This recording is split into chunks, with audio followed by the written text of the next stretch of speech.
L'Olympique de Marseille avait annoncé vouloir trouver un nouveau coach d'ici la fin mai. Nous sommes le 27 et pour l'instant toujours aucun coach à l'horizon.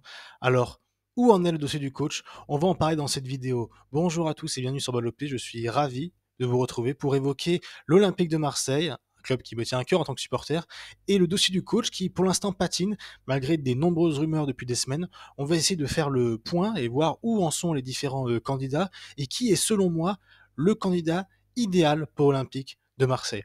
Installez-vous confortablement. Avant de commencer, je voulais vous remercier puisqu'on a atteint une barre symbolique des 50 abonnés.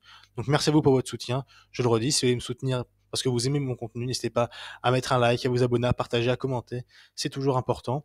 Et maintenant que cela est dit, on va pouvoir commencer en évoquant d'abord la première piste, Paolo Fonseca, qui est une piste qui dure depuis des semaines. Son nom était déjà évoqué la saison dernière à l'Olympique de Marseille. Encore plus cet été, avec la possibilité de quitter Lille qui n'a pas réussi à se qualifier directement en Ligue des Champions, et seulement quatrième et doit donc passer par des barrages. Paulo Fonseca qui est en fin de contrat et qui, sur toute vraisemblance, devrait quitter le LOSC. On l'a annoncé du côté de l'OE, mais la vraie piste sérieuse du moment, ce serait l'AC Milan. Après le départ de Pioli, l'AC Milan est à fond sur Fonseca. Un contrat d'ailleurs serait déjà prêt selon Fabrizio Romano, même si on a vu que une partie des supporters avaient fait grève contre le Torino pour protester contre la venue de Paulo Fonseca, du fait de ses mauvais résultats avec l'AS Rome, mais aussi par un manque d'ambition, on peut le dire, de l'AC Milan. D'ailleurs, beaucoup d'anciens joueurs disent que ne pas prendre un coach plus huppé que Paulo Fonseca est un manque d'ambition de la part de l'AC Milan, qui est quand même un club qui depuis quelques années redevient un grand du championnat italien, même un grand d'Europe. Et donc, la piste Paulo Fonseca n'est pas totalement finie, même si je pense qu'il va tout de même signer au Milan. Parti comme c'est parti, Fabrizio Romano annonce que le deal est presque fait, que ça devra arriver dans la semaine. Donc voilà, la piste Fonseca semble s'éloigner, et c'est dommage parce que Fonseca était un choix, on va dire, sécurité, puisque Fonseca connaît la Ligue 1, a montré avec Lille qu'il pouvait développer du jeu, que c'était un coach capable d'avoir des résultats également. Dans une saison où l'OM aura un match par semaine, ça aurait pu être le coach idoine, surtout que l'année dernière, l'OM était déjà prêt à l'attirer. Donc c'est une piste malheureusement qui semble se fermer. Ça aurait été donc une bonne idée pour l'OM, mais donc l'OM devra faire certainement sans lui.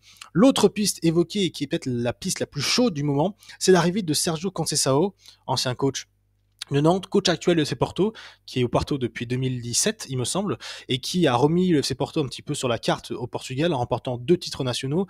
Il a gagné la Coupe du Portugal samedi, et on a vu cette célébration un petit peu comme un adieu de la part de Conceição, qui, on le voyait, il avait les larmes aux yeux, était vraiment en communion avec ses joueurs et ses supporters, comme s'il vivait ses derniers instants au sein du club portugais.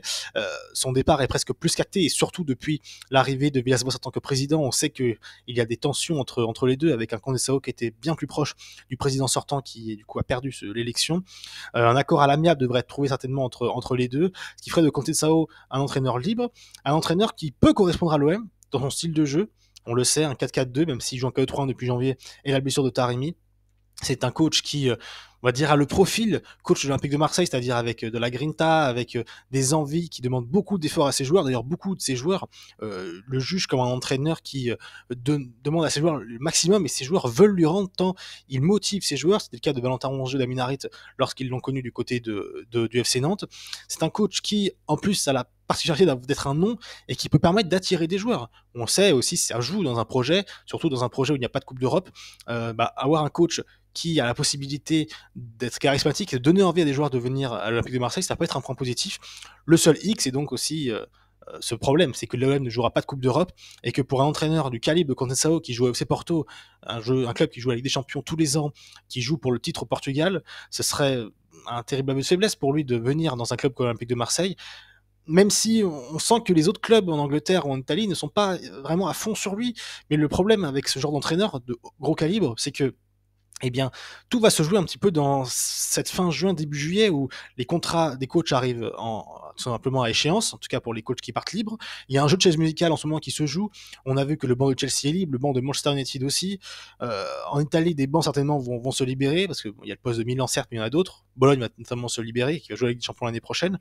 Donc c'est un jeu de chaise musicale qui rend un petit peu la tâche difficile pour l'OM d'attirer des entraîneurs, puisque l'OM clairement, avec un poste d'entraîneur libre, est un club qui sera regardé en troisième ou en quatrième par les coachs. Ils regardent en priorité, en tout cas les coachs de renom, comme Conceição, ils regardent en priorité Manchester, Chelsea. Donc ça va être compliqué. Mais l'avantage qu'a Conceição, c'est donc d'être un nom. Et je pense que ce serait le meilleur choix à faire pour Longoria, parce que Longoria a besoin d'un nom, a besoin de redevenir légitime. On se souvient que quand il était devenu président en 2021 de l'Olympique de Marseille, il avait amené Sampaoli, un nom, alors que l'OM était dans une crise institutionnelle, un nom qui permettait d'assumer et d'être légitime comme président de l'Olympique de Marseille. On a vu qu'ensuite il a choisi des coachs plus à projet, mais donc ramener Conceição dans le contexte où Longoria est affaibli après 1 an et demi de direction sportive ratée et des brouilles avec les supporters où la relation est de plus en plus distendue, ce serait la situation idéale pour Longoria d'attirer un entraîneur comme Conceição, même si je vois mal l'entraîneur portugais, avec les sollicitations qu'il devrait avoir, venir à l'Olympique de Marseille.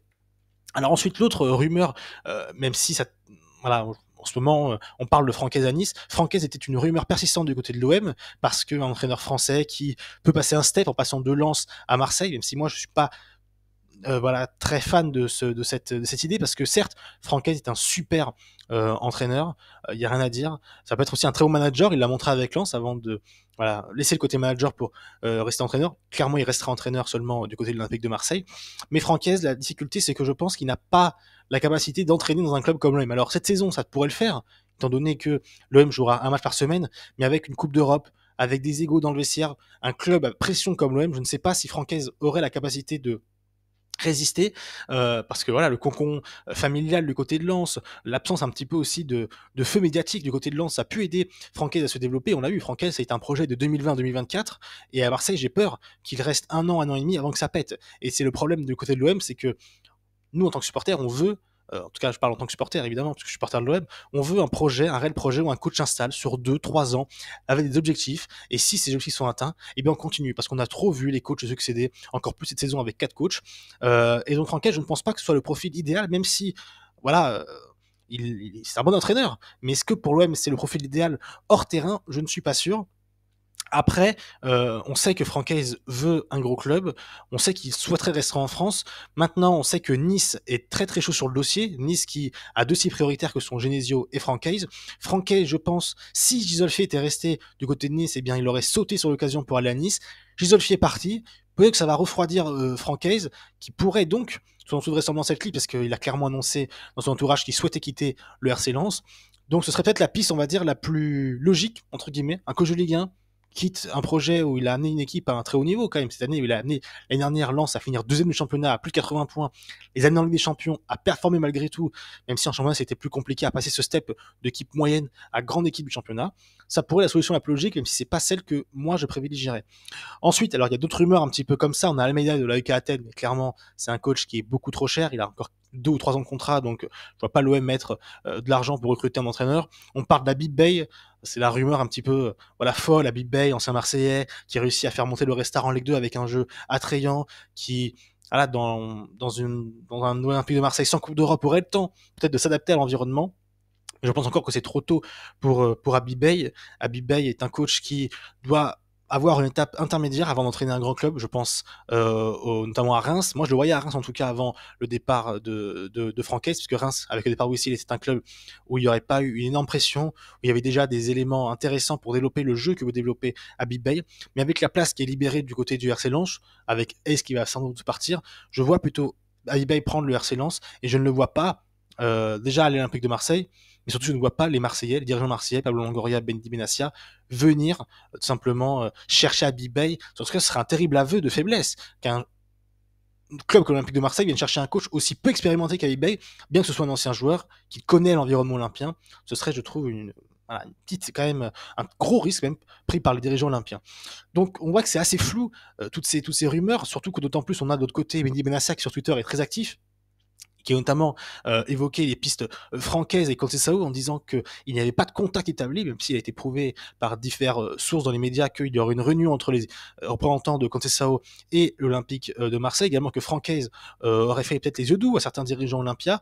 Mais donc on voit que la question du coach est quand même encore une question qui se pose et qui n'est pas totalement réglée. Et il y a un coach qui est dans les rumeurs et qui selon moi peut être le profil parfait pour l'Olympique de Marseille, c'est Raffaele Palladino, coach de Monza, jeune coach, 40 ans, ancien joueur, il a pris sa retraite en 2019, coach jeune, qui est le coach typique Longoria, c'est-à-dire un coach jeune, italien, enfin en plus qui vient de changer d'Italie, qui a un jeu j'ai envie de dire, en accord avec les principes du football moderne, comme aime bien dire Longoria à chaque conférence de presse qu'il parle d'un coach à l'Olympique de Marseille.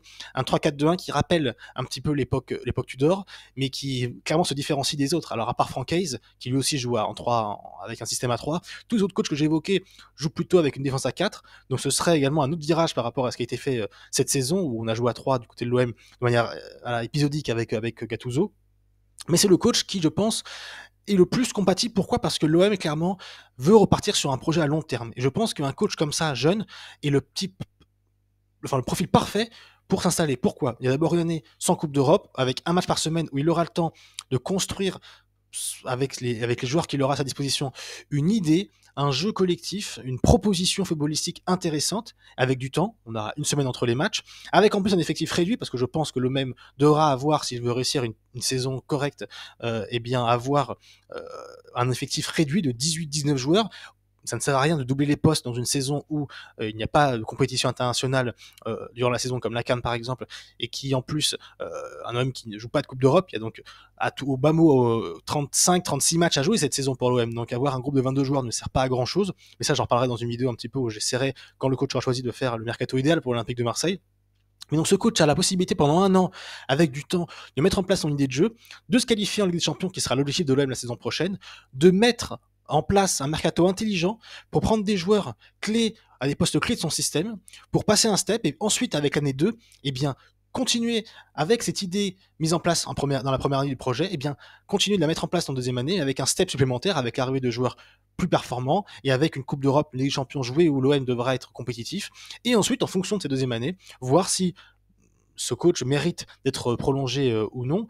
Mais en tout cas, c'est le profil idéal, puisque il n'y aura, j'ai envie de dire, aucune pression, je pense, mise par les supporters marseillais. Si un coach comme ça, jeune, arrive et veut proposer des idées, je pense que l'OM et les supporters, et moi en premier, on se souvient de l'épisode Tudor, où Tudor avait été sifflé dès sa première rencontre face à Reims en début de championnat en 2022, alors qu'il a fait une préparation catastrophique. Et on connaît après la suite, Tudor a fait une saison exceptionnelle où il a amené l'Olympique de Marseille à un très haut niveau, en tout cas dans le championnat de France, avec, on se souvient notamment cette série de victoires assez folle durant le mois de janvier. Donc je pense que c'est le coach idéal. Le seul bémol que je peux donner, à deux bémols, c'est que ça affaiblirait terriblement Longoria de prendre un coach qui n'est pas reconnu, alors que Longoria, on le sait, a besoin d'avoir un nom.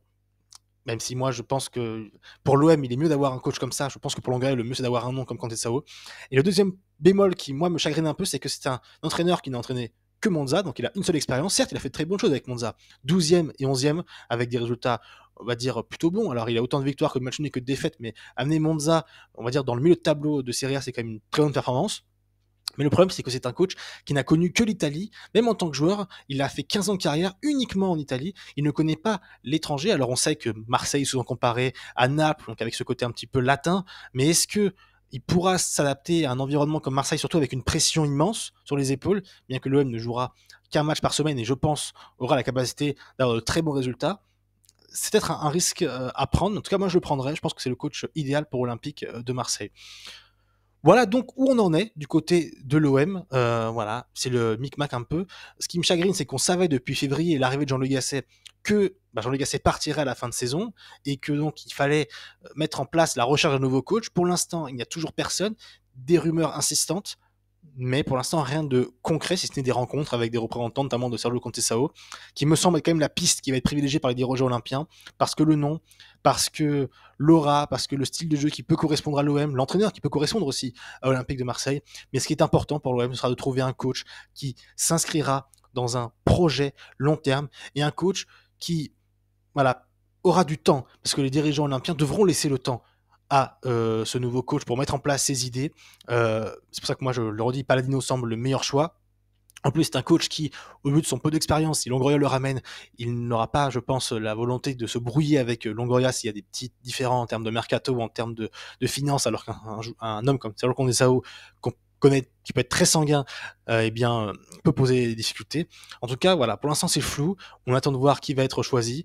La direction olympienne avait dit fin mai, on est le 27. Il va rester 3 jours pour voir si l'Olympique de Marseille peut trouver un coach. En tout cas, voilà. ce qu'on pouvait dire sur le coach de l'OM. Dites-moi en commentaire, vous, qui vous voudriez voir sur le banc olympien la saison prochaine. Est-ce que vous préférez un coach reconnu comme Contessa ou Paulo Fonseca, même si ce dernier semble quand même proche de l'AC Milan, ou un coach type Palladino ou autre, hein, un coach peu expérimenté, mais qui a une idée de jeu et qui surtout aura le temps, avec ce match par semaine seulement de l'Olympique de Marseille, eh bien mettre en place une idée et repartir sur un cycle positif, en tout cas au niveau sportif. Dites-le moi en commentaire. Sur ce, je vais vous laisser. Je vais vous souhaiter une bonne journée, une bonne soirée, une bonne nuit sur le moment où me regarder. Et voilà. Et aussi, j'en profite pour vous dire, je sais pas si vous avez vu, j'ai essayé un petit peu d'innover dans le visuel de la vidéo. Dites-moi si ça vous plaît, hein, parce que j'essaye un petit peu de faire quelque chose de plus attrayant visuellement pour vous. Donc voilà. Je vous laisse. Bonne journée. Et n'oubliez jamais, vive le foot.